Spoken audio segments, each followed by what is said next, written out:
என் பேர் Subhashini. Okay, actually எனக்கு வந்து நான் ஹெட் ஸ்கார்ஃப் வந்து வாங்கி ட்ரை பண்ணியிருந்தேன். பிகாஸ் எனக்கு நார்மலி வந்து ஈவன் இந்த ஹோல் டே வந்து ரொம்ப டயர்டாக இருந்தாலும் எனக்கு இந்த ஹோல் டே வெளியே போகிறது, டீச் பண்ணுறது, டென்ஸ்டாக இருந்தாலும், ஆனால் நைட்டில் வந்து அந்த தூங்குற டைமில் வந்து அந்த பிஸி ஸ்கெடியூலாக இருந்தாலும் பட் தென் எனக்கு வந்து தூக்கம் வந்து நார்மலி ரொம்ப கஷ்டமாக இருக்கும். லைக் தூங்குற டைமே வந்து சமயத்தில் மணி 1 ஆயிரும். ஈவன் ஏர்லியாக போய் தூங்க போனாலும் அந்த தூக்கம் வந்து நார்மலி ரொம்ப கஷ்டப்படுவேன் தூங்குறதுக்கு.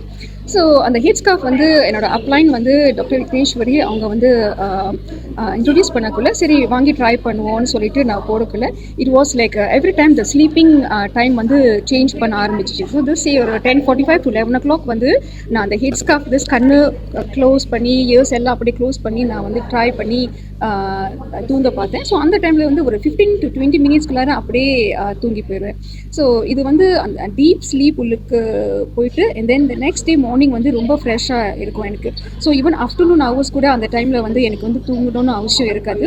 ஆனால் இதுக்கு முன்னுக்கு வந்து லைக் நைட் எல்லாம் தூங்காமல் ஆஃப்டர்நூன் ஹவர்ஸ் வந்து எனக்கு ரொம்ப தூக்கமாக இருக்கும். ஸோ நம்மளோட டே டைமோட ஸ்கெடியூல் வந்து சமயத்தில் கொஞ்சம் டிஸ்டர்ப் ஆகும். But now days with head scarf so around 11 o'clock, 10:45 to 11 o'clock தூங்கக்குள்ள the next morning around 5 o'clock I'll be very very fresh the next Okay, day. Thank you so sister, much.